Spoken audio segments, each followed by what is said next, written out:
ವಿವಾಹದ ನಂತರ ಮಹಿಳೆ ಗರ್ಭಿಣಿಯಾದಾಗ ಅವರ ಕುಟುಂಬ ಸದಸ್ಯರ ಸಂತೋಷಕ್ಕೆ ಪಾರವೇ ಇರುವುದಿಲ್ಲ. ಆದ್ದರಿಂದ ಗರ್ಭಿಣಿಯವರು ಸಮಯಕ್ಕೆ ತಕ್ಕಂತೆ ಸರಿಯಾದ ಚಿಕಿತ್ಸೆ ಪಡೆದು ಆರೋಗ್ಯ ಕಾಪಾಡಿಕೊಳ್ಳುವತ್ತ ಮುಂದಾಗಬೇಕು ಎಂದು ಪುರಸಭೆ ಅಧ್ಯಕ್ಷೆ ತೀರ್ಥಕುಮಾರಿ ವೆಂಕಟೇಶ್ ತಿಳಿಸಿದರು.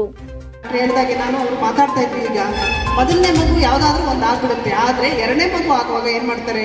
ಮೊದಲನೇ ಮಗು ಹೆಣ್ಣು ಮಗು ಆಗ್ಬಿಟ್ರೆ ಎರಡನೇ ಮಗು ಯಾವ್ದು ಬೇಕು ಅಂತೀರಾ ನೀವೆಲ್ಲ? ಪ್ರಧಾನಮಂತ್ರಿ ಸುರಕ್ಷಿತ ಮಾತೃತ್ವ ಅಭಿಯಾನ ಅಂಗವಾಗಿ ಮಂಗಳವಾರ ಜಿಲ್ಲಾ ಆರೋಗ್ಯ ಮತ್ತು ಕುಟುಂಬ ಕಲ್ಯಾಣ ಇಲಾಖೆ ತಾಲೂಕು ಆರೋಗ್ಯಾಧಿಕಾರಿ ಕಚೇರಿಯಿಂದ ಪಟ್ಟಣದ ಬಸ್ ನಿಲ್ದಾಣ ಮುಂಭಾಗದ ಡಾಕ್ಟರ್ ಅಂಬೇಡ್ಕರ್ ಸಮುದಾಯ ಭವನದಲ್ಲಿ ಆಯೋಜಿಸಿದ ಗರ್ಭಿಣಿಯರಿಗೆ ಸೀಮಂತ ಕಾರ್ಯಕ್ರಮ ಉದ್ಘಾಟಿಸಿ ಮಾತನಾಡಿದ ಅವರು, ಆರೋಗ್ಯ ಇಲಾಖೆಯಿಂದ ಉತ್ತಮ ಕಾರ್ಯಕ್ರಮ ಆಯೋಜಿಸಿದ್ದಾರೆ. ಇಂತಹ ಕಾರ್ಯಕ್ರಮಗಳಲ್ಲಿ ಗರ್ಭಿಣಿಯರು ಭಾಗವಹಿಸಿ ಇದರ ಸದುಪಯೋಗ ಪಡಿಸಿಕೊಳ್ಳಬೇಕು. ಹೆಣ್ಣು ಗರ್ಭಿಣಿಯಾದಾಗ ಕುಟುಂಬ ಸದಸ್ಯರು, ತಂದೆ ತಾಯಿ, ಪತಿ ಹೆಚ್ಚು ಸಂತೋಷಿತರಾಗುತ್ತಾರೆ.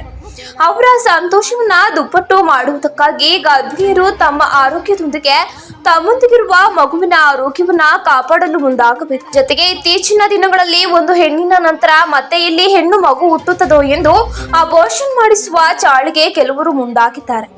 ಇದು ಹೆಣ್ಣಿನ ಕುಲಕ್ಕೆ ಮಾರಕವಾಗುತ್ತದೆ.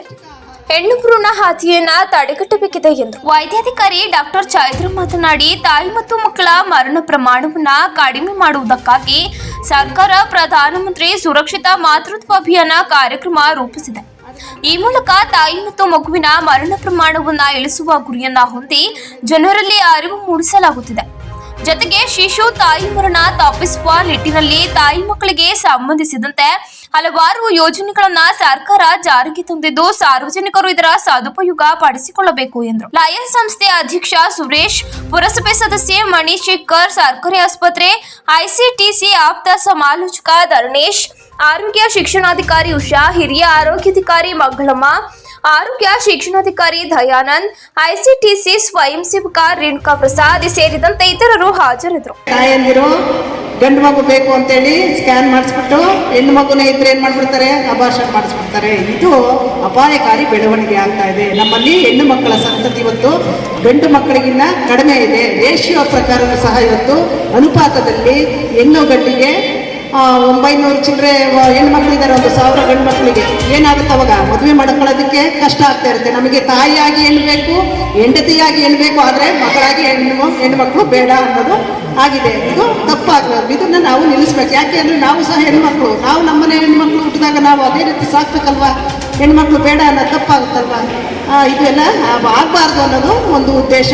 ಎರಡನೇ ಉದ್ದೇಶ ಏನಪ್ಪ ಅಂದರೆ ಅವ್ರಿಗೆ ನಿಮಗೆಲ್ಲ ಒಂದು ಹೆಣ್ಣು ಮರಣದ ಪ್ರಮಾಣ ಕಡಿಮೆ ಆಗಬೇಕು. ನಿಮ್ಮನ್ನು ಕರೆದು ಪೌಷ್ಟಿಕ ಆಹಾರನ ಬಳಸಬೇಕಾಗುತ್ತೆ. ನೀವೆಲ್ಲ ಪ್ರೆಗ್ನೆಂಟ್ ಅಂತ ಗೊತ್ತಾದ ತಕ್ಷಣ ನೀವು ಮನೆಯಲ್ಲಿ ಇರೋಂತಹ ಸೊಪ್ಪು, ತರಕಾರಿ, ಹಣ್ಣುಗಳನ್ನು ಇವತ್ತು ಏನಾಗಿದೆ ಮೂಢನಂಬಿಕೆಯನ್ನು ಕಡಿಮೆ ಮಾಡಬೇಕಾಗುತ್ತೆ. ನೀವು ಡೆಲಿವರಿ ಆದ ತಕ್ಷಣ ಏನು ಮಾಡ್ತೀರಾ?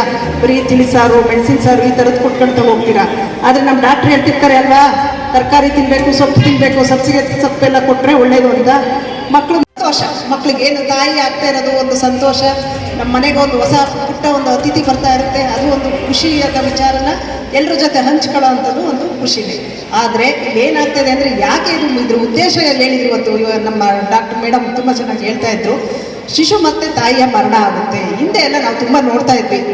ಈ ಡೆಲಿವರಿ ಅಂದರೆ ಒಂದು ಮಗು ಹುಟ್ಟುತ್ತೆ ಅಂದರೆ ಇನ್ನೊಂದು ಜನ್ಮ ಎತ್ತಿದಂಗೆ ಒಬ್ಬ ಹೆಣ್ಣು ಅನ್ನೋದು ಒಂದಿತ್ತು. ಆದರೆ ಇವತ್ತಿನ ಒಂದು ಏನು ನಮ್ಮ ವೈದ್ಯಕೀಯ ಅಲ್ಲೂ ಎಲ್ಲ ಗೈನಕಾಲಜಿಸ್ಟು ಲಭ್ಯ ಇರ್ತಾರೆ ಗೌರ್ಮೆಂಟ್ ಹಾಸ್ಪಿಟಲ್ಗಳಲ್ಲಿ.